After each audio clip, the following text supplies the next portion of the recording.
Hello friends, good morning. મિત્રો બધા મજામાં હશો? બચ્ચા party. Okay friends, let's start the second poem of the standard 9. Friends, in the last lecture we learned the first poem of standard 9, and today we are going to learn the second poem of the standard 9, the useful plough.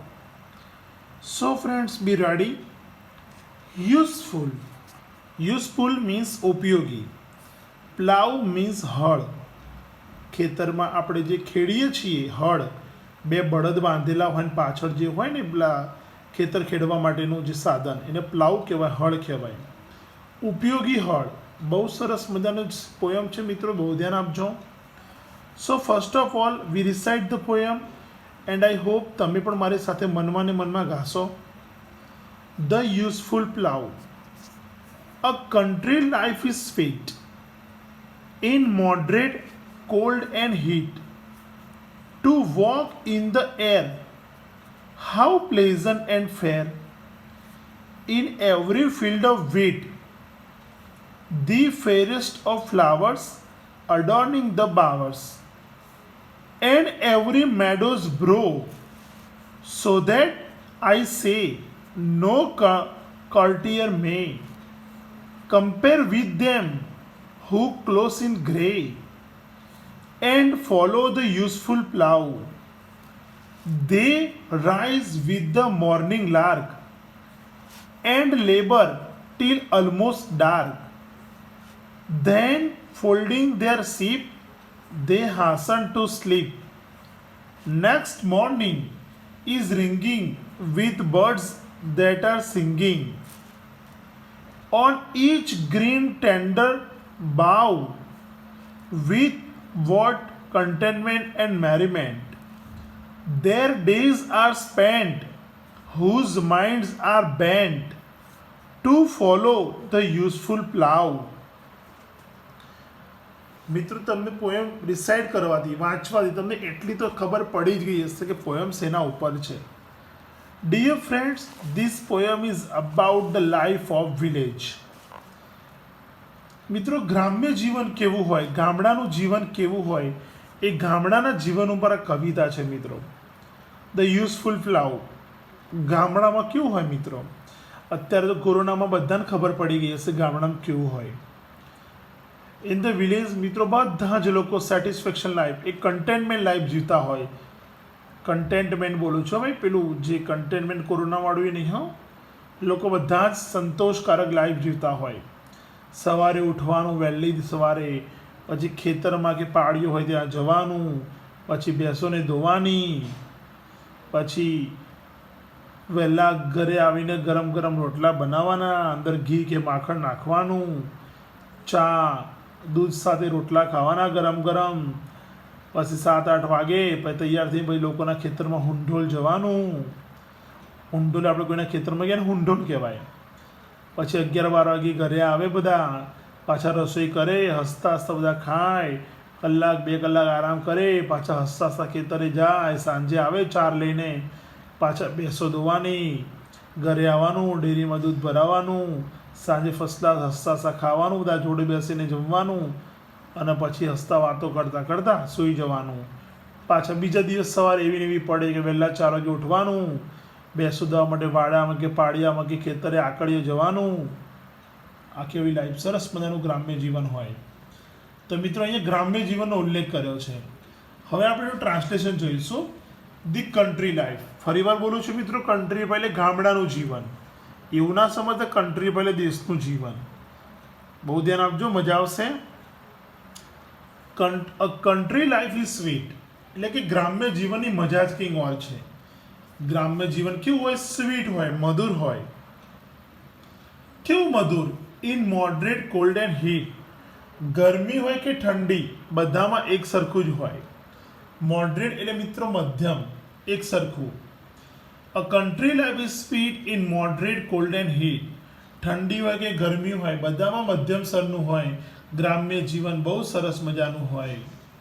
કેવું સરસ મજાનું મિત્રો? Two walk in the air, how pleasant and ફેર. કે તાજી અને આહલાદક હવામાં ફરવું. મિત્રો, તાજી અને આહલાદક, ટુ વોક એટલે ફરવું, ઇન ધ એર હવાની અંદર. અને એર કેવી મિત્રો? હાઉ પ્લેઝન્ટ એન્ડ ફેર, કેવી તાજી અને આહલાદક, તાજી અને કેવી આહલાદક હવામાં ખેતરમાં ફરવું. ઇન એવરી ફિલ્ડ ઓફ વીટ, કયા ખેતરોમાં? ઘઉંના ખેતરોમાં. કે ઘઉંના દરેક ખેતરની તાજી અને આહલાદક હવામાં ફરવું. શિયાળામાં તમે ઘઉં ટોવા જયેલા છો કે ઘઉંના અંદર નાના જ્યારે ઘઉં હોય ને એક નાના આવડા ઘઉં, ત્યારે પેલા પક્ષીઓ ખાઈ જવા આવે, તો સવારે વહેલા જવાનું, હાથમાં પેલું શું કહેવાય, ગોળ ગોળ ફેરવીને ફેંકીએ એને, એ ગિલોળ એ લઈને જવાનું. તાજી અને આહલાદક હવામાં ફરવું. પછી શું કહે છે મિત્રો? ઘઉંના ખેતરની આજુબાજુ તાજી અને આહલાદક હવામાં ફરવું. The forest of flowers, forest of flowers મિત્રો મતલબ સૌથી સુંદર ફૂલો. કેવા ફૂલો? સૌથી સુંદર ફૂલો.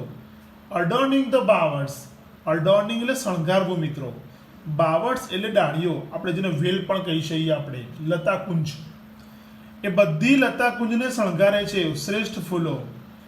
ક્યાં આગળ? એન્ડ એવરી મેડોઝ બ્રો, મેડો એટલે મિત્રો ઘાસનું મેદાન, મેડો એટલે ઘાસનું મેદાન, અને મિત્રો બ્રો એટલે કિનારી. ઘાસના મેદાનની કિનારીને પેલી ડાળીઓ એટલે કે પેલી વેલ પેલા શ્રેષ્ઠ ફૂલોથી શણગારે છે. સો ધેટ આઈ સે, તો પોએટ કહે છે એટલા માટે મારે એવું કહેવું જોઈએ. શું કહેવું જોઈએ? એટલે જ મને એવું લાગે છે કે મારે એવું કહેવું જોઈએ કે નો કોલ્ટિયર મે, મિત્રો કોલ્ટિયર એટલે રાજદરબારી, રાજાના ત્યાં કામ કરતા હોય ને રાજદરબારી કહેવાય, કે નો કોલ્ટિયર મે કમ્પેર વિથ ધેમ, કે કોઈ પણ રાજદરબારીની સરખામણી પણ ના થઈ શકે. કોની સાથે? ધેમ હુ ક્લોથ ઇન ગ્રે, કે જેને ફાટેલા જૂના કપડાં પહેર્યા છે. મિત્રો તમે આ ગ્રે જે શબ્દ છે ને જૂના પુરાણા શબ્દોમાં લેજો, કે જેને જૂના ફાટેલા કપડાં પહેર્યા છે. કોણે પહેર્યા છે જૂના ફાટેલા કપડાં? પેલા ખેડૂતે. તો એવું કહે છે કવિ કે ખેડૂત સાથે તો પેલા રાજદરબારીની પણ સરખામણી ના થાય. એટલે અહીંયા ખેડૂતને ચઢિયાતો બતાવ્યો છે રાજદરબારી કરતા પણ, કે પેલા ખેડૂત સાથે રાજદરબારીની સરખામણી પણ ના થાય. કે and follow the useful plough, અને એ ખેડૂત જે ખેડૂત હંમેશા હળ ચલાવતાની સાથે, જે હંમેશા હળ ચલાવવા ટેવાયેલા છે. And follow the useful plough, અને જે ઉપયોગી હળ ચલાવવા ટેવાયેલા છે એવા ફાટેલા કપડાં પહેરેલા ખેડૂત સાથે રાજ દરબારીની પણ સરખામણી ના થઈ શકે. કે ખેડૂત એટલા નસીબદાર હોય છે એવું કહે છે. હવે ખેડૂતની વાત કરી છે, તો ખેડૂત કેવા છે? તો they rise with the morning lark.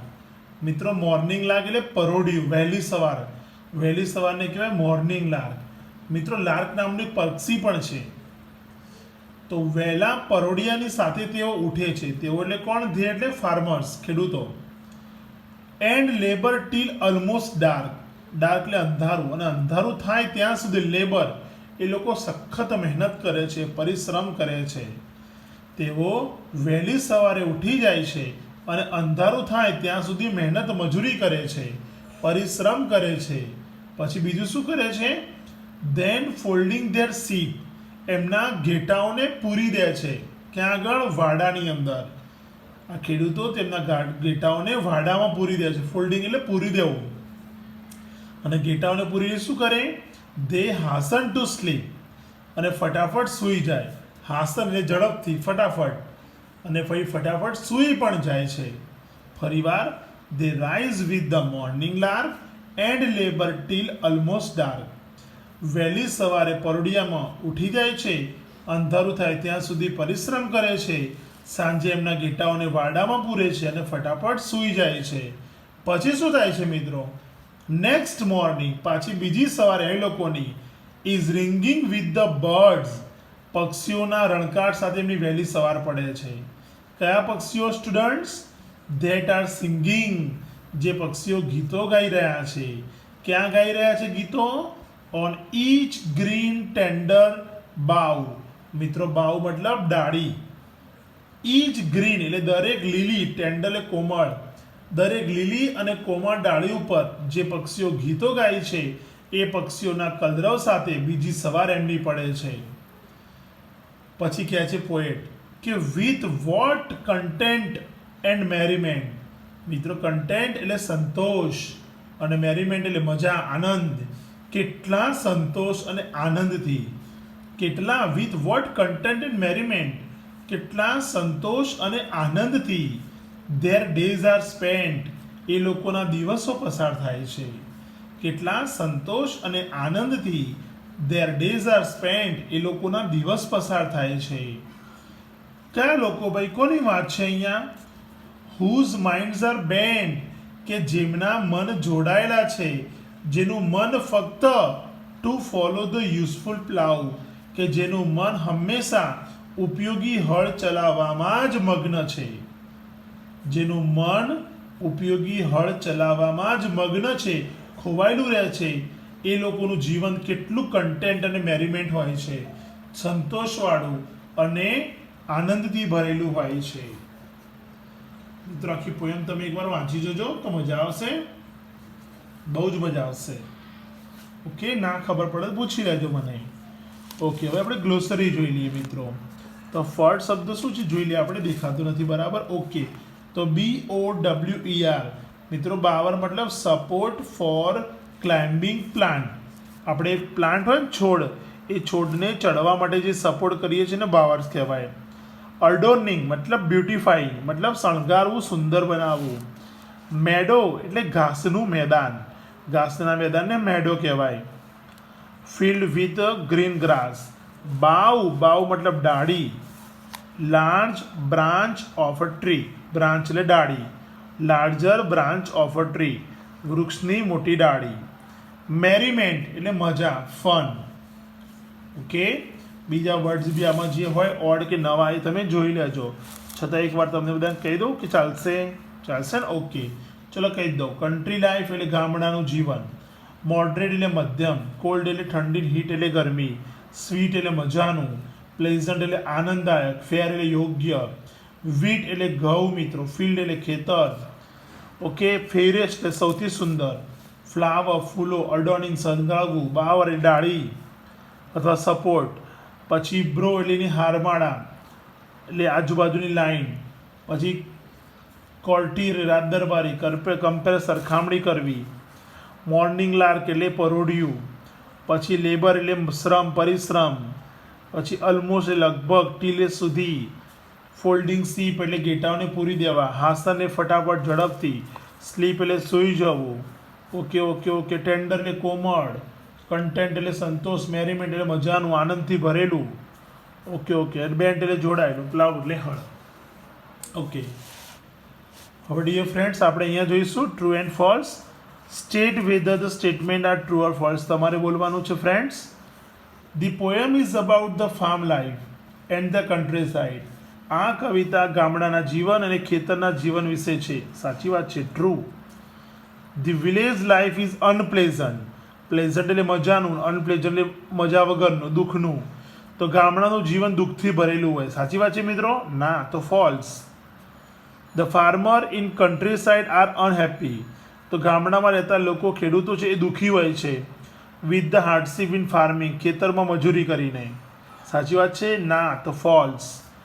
પ્લાઉઇંગ is an act of satisfaction for farmers.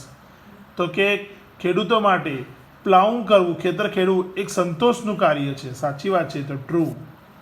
Okay મિત્રો, પછી ક્વેશ્ચન આન્સર છે એ તો આપણે જાતે કરી લેવાના છે. ઓકે મિત્રો, ડિયર ફ્રેન્ડ્સ, નેક્સ્ટ આપણે થર્ડ પોએમમાં મળીશું. એટલે કે થર્ડ પોએમ સરસ મજાની છે. બી ધ બેસ્ટ. જે પણ બનો જીવનમાં શ્રેષ્ઠ બનો. સો ફ્રેન્ડ્સ, બાય, આવજો. કોઈ પણ ક્વેરી હોય તો આપણને કોન્ટેક્ટ કરજો.